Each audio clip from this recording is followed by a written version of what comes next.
third and final video in our Getting Started for the 2021 school year with Canvas.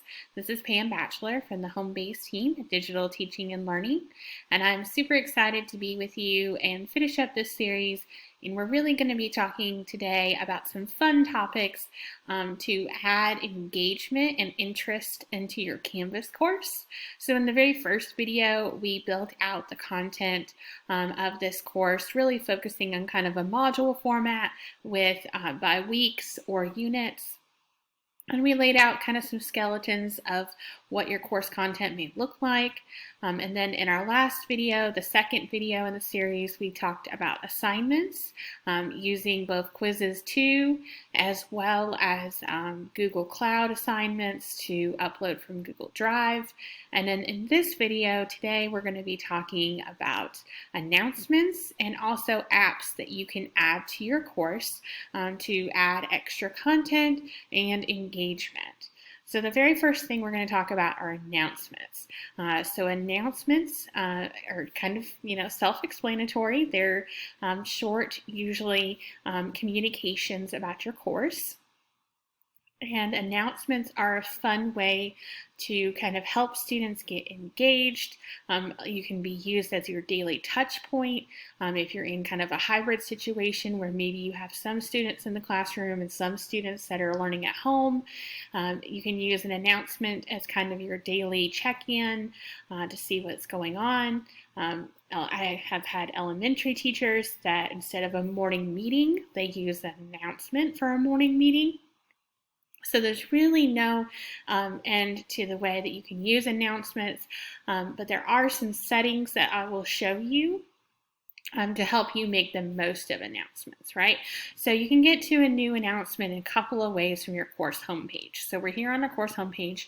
Of course, if I go to announcements in my module or my course navigation, I'll get there. But then also on the right-hand side from the homepage is a new announcement button, right? So I can click on a new announcement and I can say,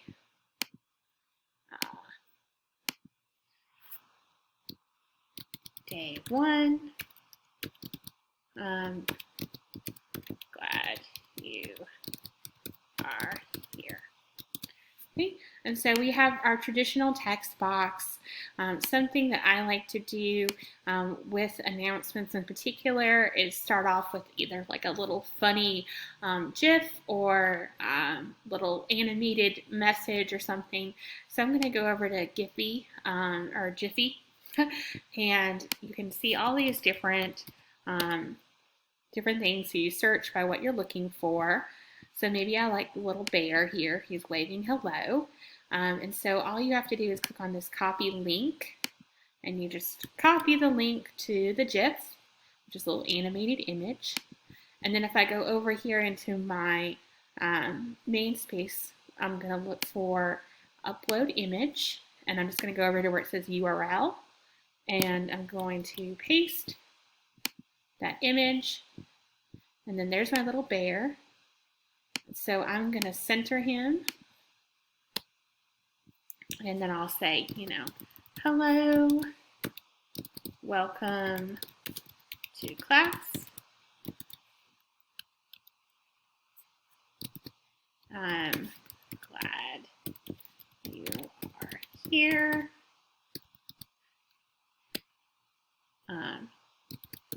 Let's have a daily check-in. How are you? And maybe you could also insert another image. Let's go to upload images, and this way I'll look for Unsplash and I'll look for smiley face. See.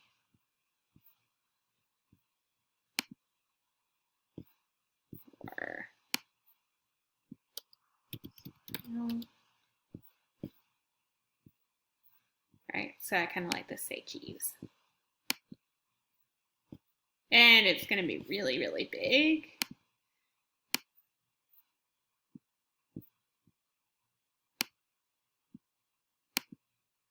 All right, and so what we can do now is we can say allow users to comment, right? And so on my announcement here, I can say use the comment feature to check in with the class and tell us something about your day so far. Okay.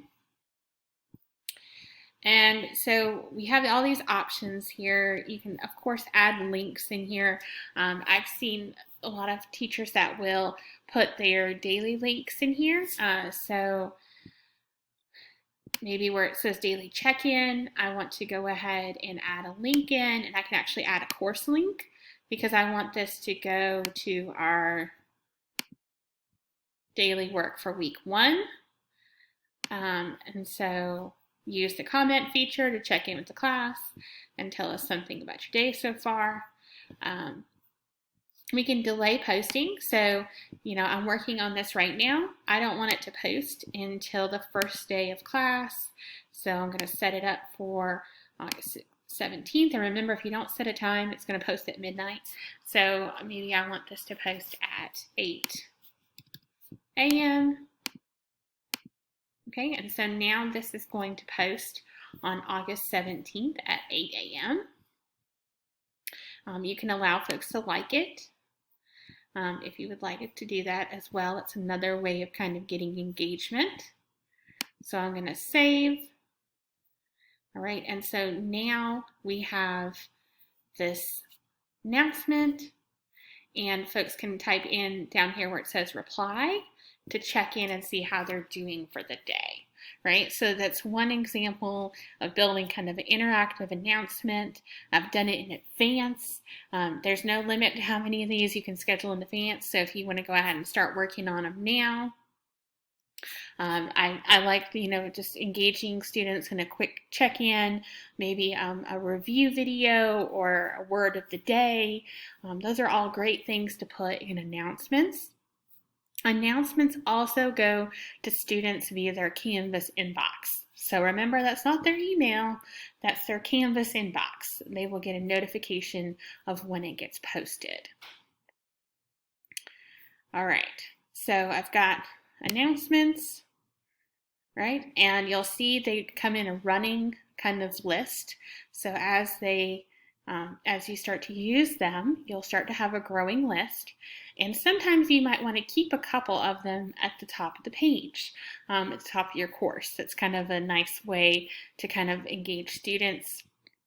So if I go under here under settings in my course navigation, and then when I'm going down here, more options. There is Let's Show Recent Announcements on the course homepage. All right, so I did that by going to Settings, under Course Details, the very bottom where it says More Options, Show Recent Announcements, right? So how many announcements do I want to share? So since I'm going to do a daily announcement each day with my students, I'm going to show the most recent 5 announcements, because that should be a week's worth of announcements, and I want them to be able to see all of those announcements, right? So I'm going to update my course details.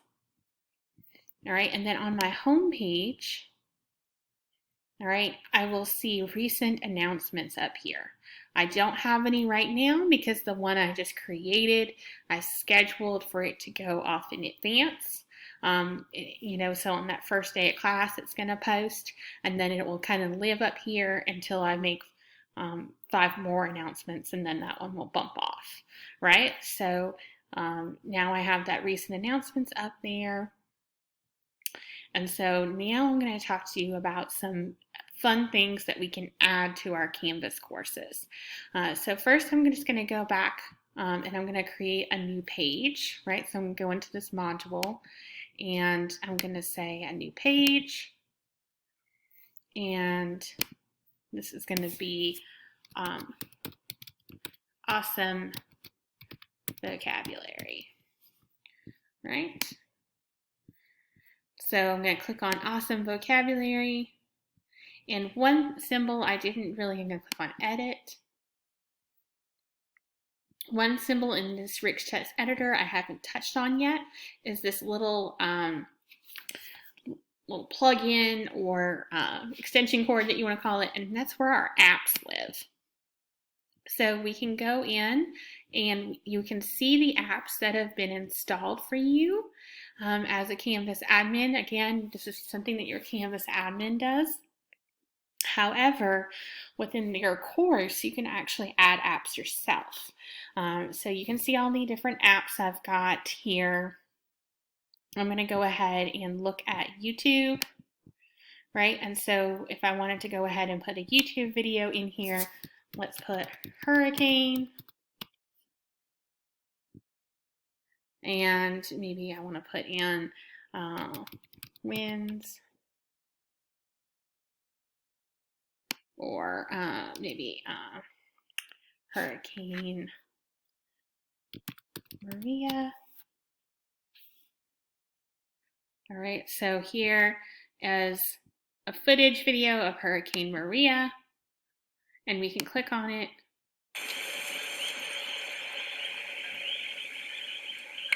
And we can look at some of the waves. All right, so I can go ahead and embed this video. And it will be now on this content page. And then maybe I can ask a question.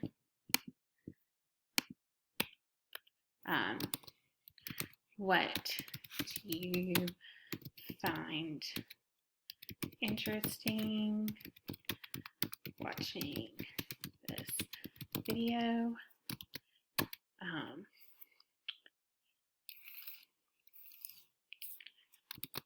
What damage surprised you? Did anything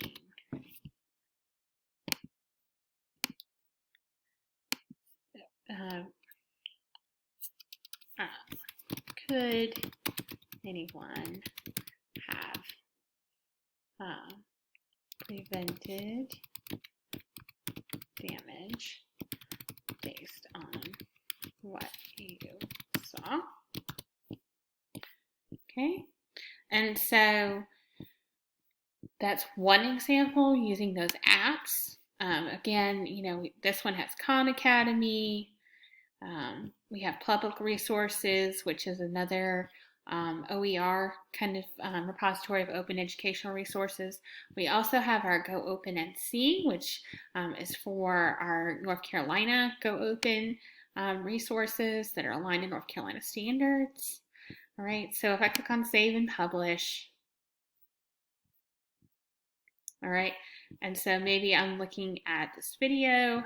What do you find interesting? What surprised you, right? Then I can go down here and let's say I look at my little power plugin and I don't see very many apps. If I actually go back into my course navigation into settings, there's actually a tab called apps. And this brings up all the external apps that are available, and there are some really awesome ones. So one of my favorites is Flipgrid. And so Flipgrid has to be installed at the course level because with Flipgrid, you're going to actually connect your educator Flipgrid account to your Canvas course. So I just wanted to let you know, before we go into this, there's another great website that you should know, and that is the Edu App Center. EDUAPPCENTER,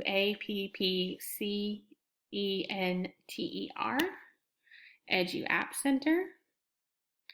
And this talks to you about everything you want to know about Canvas, right?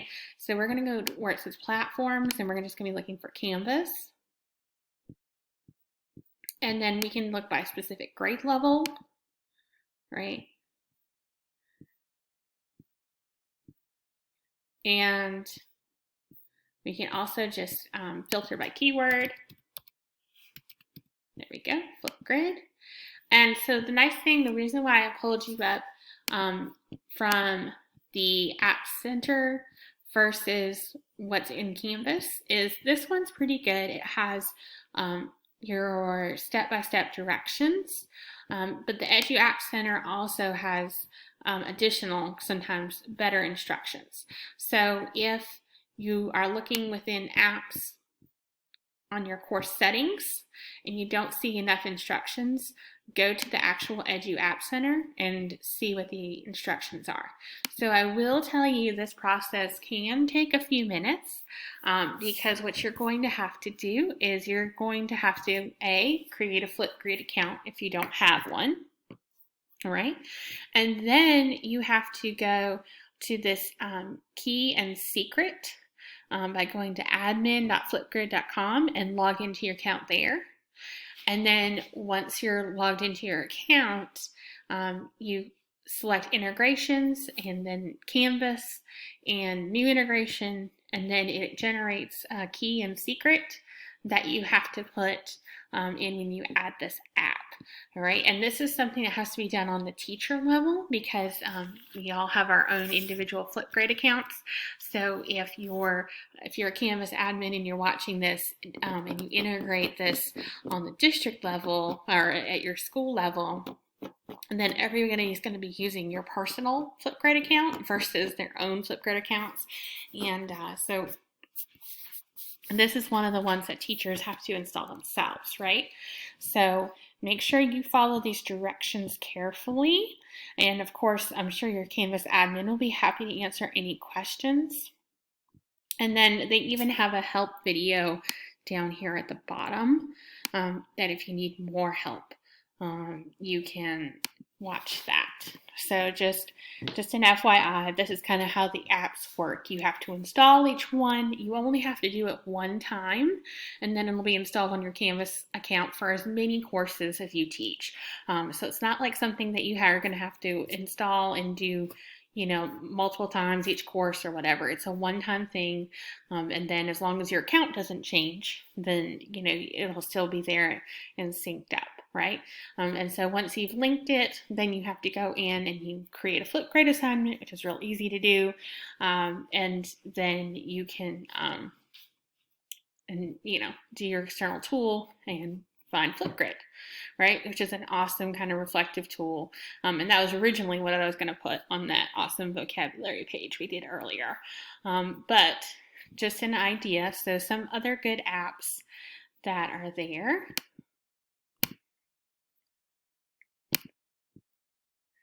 All right. So some other ones, you saw Khan Academy. All right, and so if that's not there, go ahead and add that. That way, you can put in any Khan Academy content within your course. The nice thing about putting apps within your course is that it keeps students within your Canvas course, right?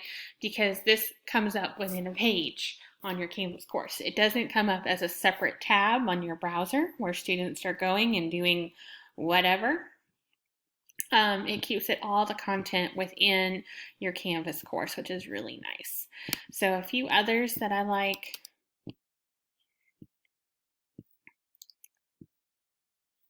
And there's lots of them. If you want to do badging with your students, Badger is a great free platform that allows you to create badges and issue them. Book Creator is another good free one that actually allows students to create their own books and they can publish them as EPUB files. So that's another good app if you're looking for something different for your students. A lot of these are by subscription, like Britannica. If your school has a subscription to Britannica, then you can add some of these apps to it, but I just like the free ones. CK12, this is where you can connect textbooks, right? And so if you're interested in enabling this for your district, you can fill out a brief form. So just make sure you're reading these directions when you look at the different apps, because each one has a little bit different sets of directions.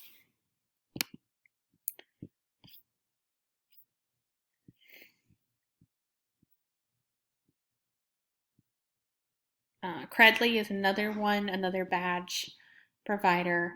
Discovery Education, if your PSU has a subscription to Discovery Education, then you can actually embed the LTI in there for your content. So this is not a free one, but I know a lot of PSUs have a subscription to Discovery Ed.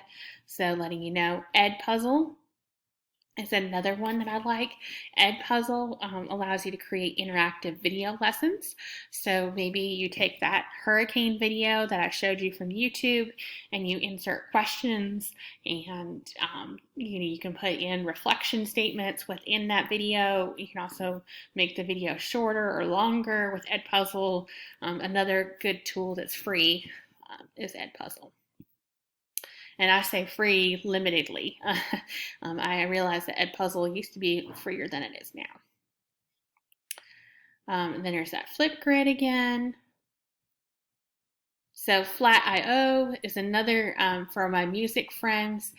Flat has a built-in integration.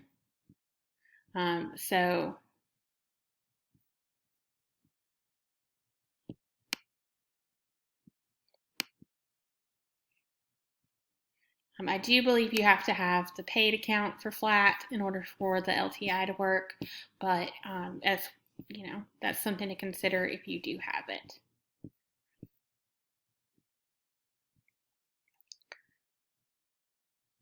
Nearpod, that's another good integration. You have to have the premium account to integrate, but if you have that subscription available to go through it.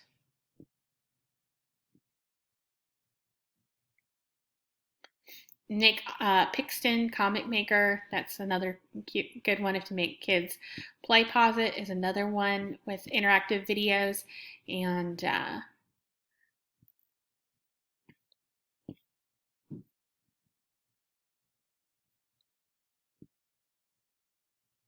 Screencast-O-Matic allows students to create little screencasts. So that's something that might be helpful with hybrid learning, especially if they're having troubleshooting issues.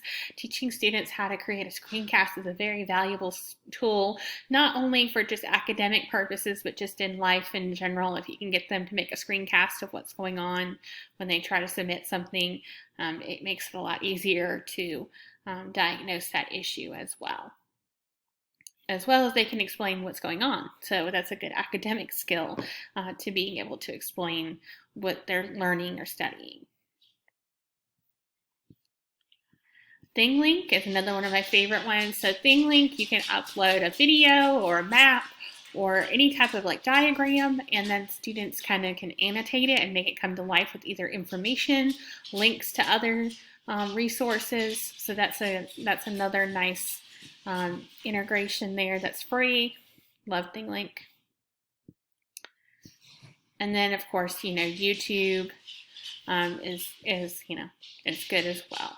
And other video platforms too. We also have, there's Turnitin, and then there's also, as far as a lockdown browser, there is Respondus, which is a lockdown browser that you can install.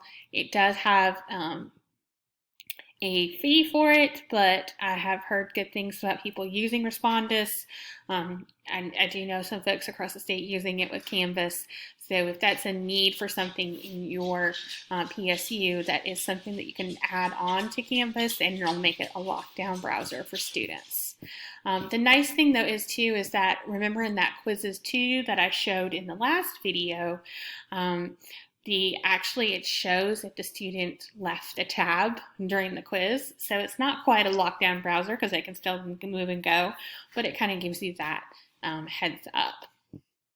All right, so these are some apps, and again, to get to them at any point in time, you go under Settings and Apps tab, and then remember that once you install them one time, they are available for you for all your courses.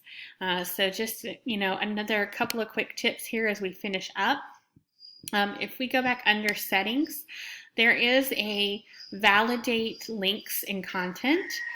So that's one good step before you share your course, that you have a All your links are valid, so that's one quick thing that you can do before the start of school to make sure that you click on all your links, and it'll check for you and let you know what links in your course are coming up as inactive. And then just finally, of course, always make sure you publish your course. If you don't publish your course, students won't be able to see anything. So just make sure that before that first day, you can go to publish, and then remember you can always hide or lock modules and all the content within them until a certain date. So that way you can be working ahead and students are just focused on what they currently need to be seeing. All right, I hope this has been helpful, and please continue to join me. I will have monthly webinars starting in September with the great Christy Barham from our Canvas, our North Carolina Strategic Success Manager. So we hope to see you then. Thank you.